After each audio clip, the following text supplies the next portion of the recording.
Chapter 4. Worship.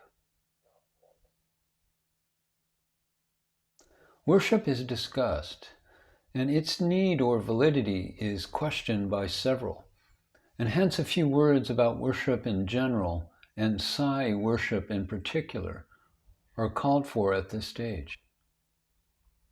Worship is not usually the result of logical discussion and analysis, but is at the initial stage usually the result of intuitive impulse arising out of a fear, a need, or other impulse. Some terrible power confronts us. Then we bow down in fear. Some terrible calamity overwhelms us.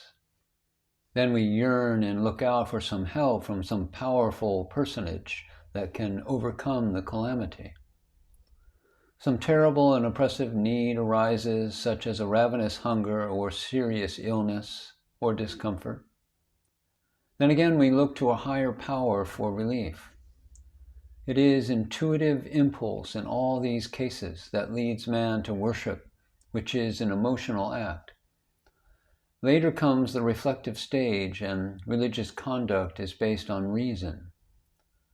Then the question arises, why does man worship a higher power?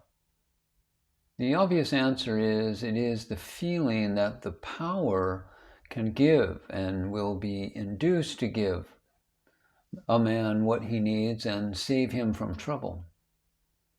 This is true whether the power is an invisible God or a visible man or image. There must be, in the first place, the power and willingness to use the power on the one hand in the object worshipped, and as a counterpart, there must be a need, a fear, or other stimulus operating upon the worshipper to make him believe in the power and willingness of that power to render help. The stimuli are of various sorts. For example, arti, or trouble, need for some objects and a desire to understand this mysterious and puzzling universe and one's relations to it. Of these, trouble is the commonest stimulus. It is the sufferer, trouble, who turns to God or to a saint or to a spirit, not the contented and happy man, spending his time quite easily and with joy. If, in the last case, a man is given to philosophizing or investigating on a basis of curiosity to understand himself and things about him, such a person is named Jinasu, and he may turn to God and pray for divine aid to understand. But such people are few. The question is further raised whether any object at all should be worshipped, and mostly this question is raised by persons who have neither any trouble, nor need, nor other stimulus mentioned above, nor any spirit of solemn inquiry, nor any higher impulse or sensitivity. It is only in cases of persons with hard and unattached hearts that a question as to the justification for worship, and next the justification for choosing the particular object and worship, is raised. This class of questioners may for the present be omitted, and our discussion here may be confirmed and confined to those who have some spirit of worship in them and who raise the question, what objects ought to be worshipped? Amongst the Hindus, there is a wide range of worship. The all-pervading nature of God enables the ardent Hindu mystic to perceive him in any and every object and to worship him in that object. Local heroes and saints with superhuman powers, or vibhuti, that is, divine qualities in abundance, naturally get worshipped in many places. According to the doctrine of devotion, or bhakti, it is the spirit and faith with which an object is worshipped that matter, not the object itself, and hence the objects without vibhuti also can be and are worshipped. According to higher systems of thought, every object in the universe is a manifestation of God, and therefore might be or ought to be worshipped. The Upanishads refer to both sets of cases, and the Gita, which is the gist of the Upanishads, justifies both sets.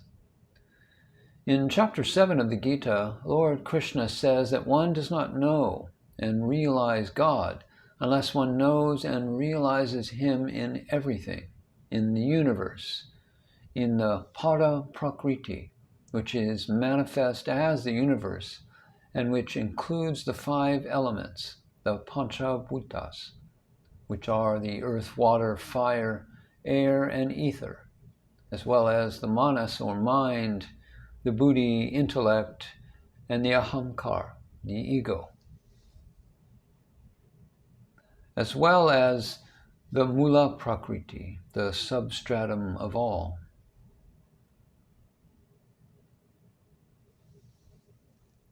These all together constitute God. One ought to worship God in all aspects, following which all objects in the universe are viewed as God.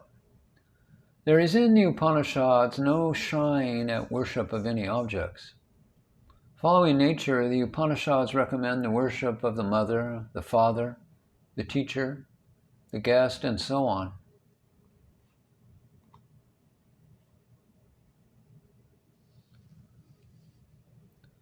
We shall have to consider in great detail many a question, and therefore a special chapter must be devoted to them.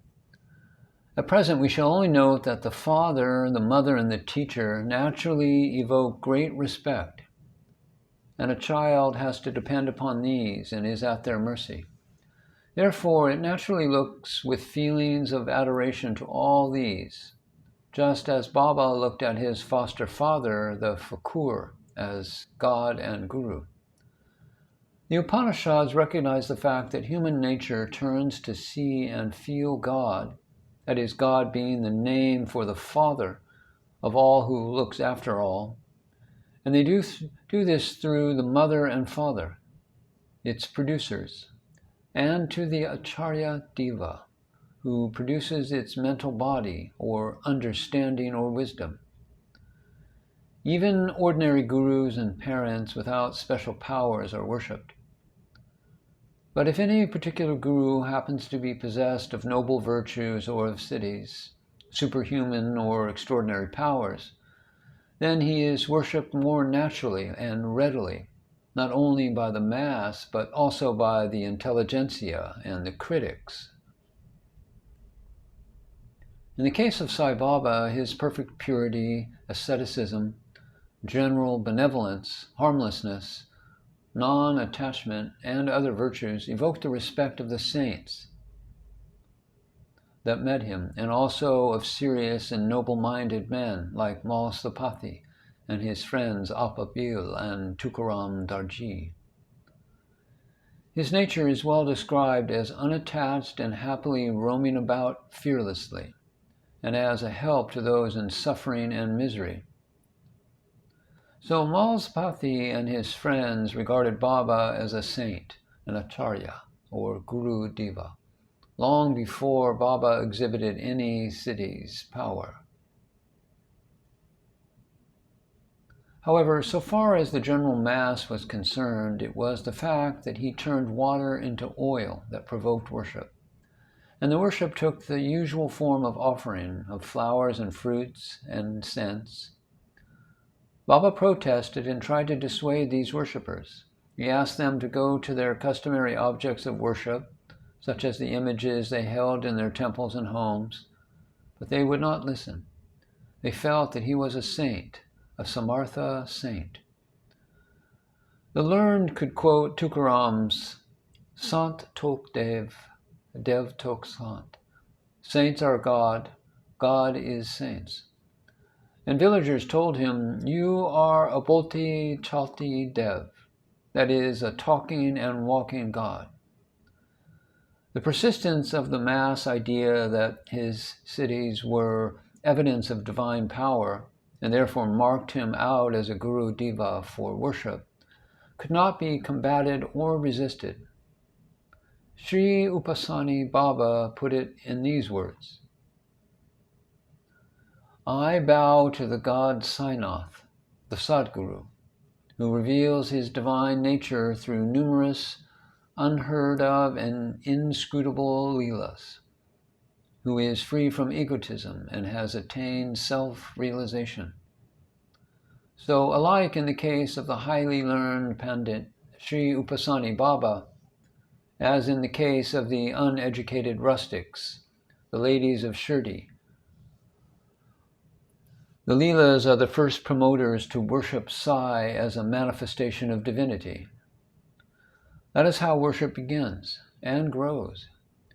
Gradually, as we shall fully explain later, it leads the worshipper higher and higher so that he understands his own self and the Supreme Self more and more, until the jiva, the individual sense of identity, is absorbed in the Param Atman, the Supreme Self. There is a considerable distance of time and stages and a vast amount of effort between the beginning of worship and the highest achievement. And Baba worship had and has all stages in it, and all sorts of worshippers. Baba, who first objected to his worship, did by his own atayana, or prophetic vision, foresee or ordain what was to follow, namely not only individual benefits to millions, but also national benefit, and ultimately benefit to the cause of religion itself for the sake of humanity. That is why Baba gradually promoted and then developed his worship, in spite of numerous obstacles. The obstacles arose from all sides, the Hindus and Muslims, from all over. Naturally, Muslims objected to the worship by Hindus of a human figure like Sai Baba within the mosque, with the application of sandal paste to his forehead and to the accompaniment of much din and bustle through music and in other ways. From mere protest, the obstacles mounted higher, as we already noted, to a threat of force for stopping worship. But Baba's wonderful power and foresight overcame all these obstacles. Individual worship of Baba attracted larger and larger numbers from the immediate neighborhood and from distant places, and this developed into congregational worship. And that again from simple congregational worship to the highly complicated forms which are seen in famous places of worship like Pandharpur. All the Shodaska Upacharas and the Raja Upacharas were brought in by the increasing volume of bhaktas and tended to the wider and deeper expansion of Sai worship. Gradually, everything that goes on in sacred places of worship like Pandharpur and Tirupati were developed for Baba worship at Shirdi, including ritual, hymnology, music, processions and with cars and palanquins, horses and pujaris. We shall now proceed to set out in full this later development of Baba worship, which began about or after 1908. But we shall first notice the important part that obstacles play in the march of this, as of other great movements. Obstacles to worship arose from various viewpoints and served several purposes, one of which was to gain time to build up sufficient strength to capture all for the mission of Baba. The first obstacle might be from the modesty of Baba himself as a fakur, who welcomed poverty and obscurity in a nook or corner of the Kopargaon, which means a corner. Baba's whole heart was engrossed in contemplation of his Guru God, whom he always called fakur. And in the bliss attending that contemplation, thoughts of food and rest did seldom trouble him.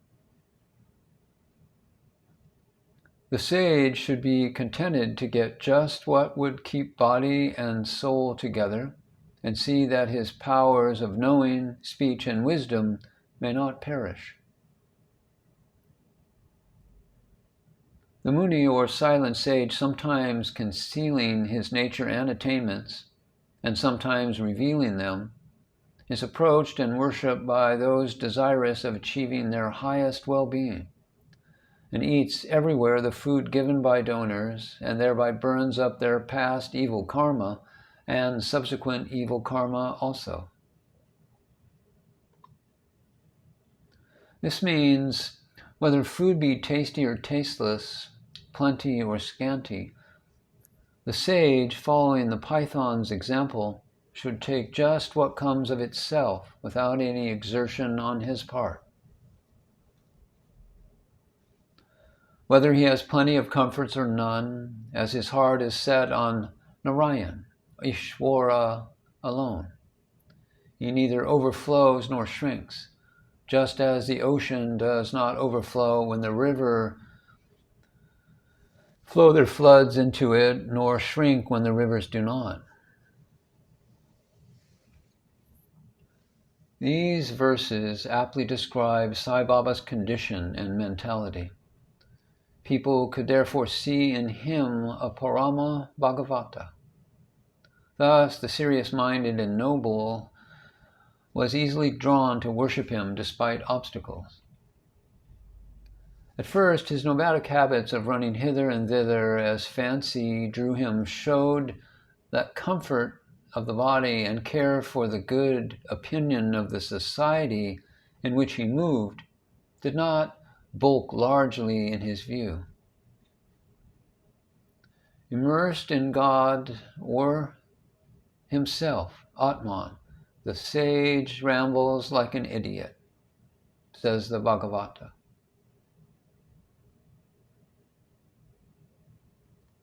Bayaji Bai had to trace him amongst the jungles or tree foots that he frequented, to give him his meal.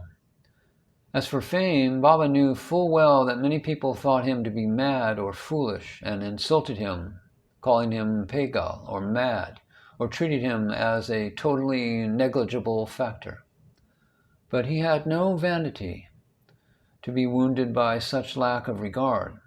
He was like the bhikshu in the Bhikshu Gita, who was subjected to indignities or insults and bore up with all silently as part of his karma. Whether due to his body or animals or gods, all that befell him he deemed to be his karma and bore them unruffled. On the other hand, when people began to show him great regard and wanted to worship him, he wished to avoid it in the interests of his own peaceful and quiet life.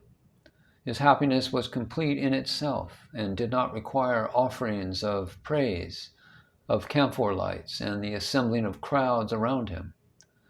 Thus, the first obstacle was from Baba himself. But Baba was divinely gifted and had important objects to achieve in his life, which formed his mission. When in 1886, exercising his wonderful power or siddhi of Swacha Marana, that is, dying at will, he left the body and returned to it after 3 days.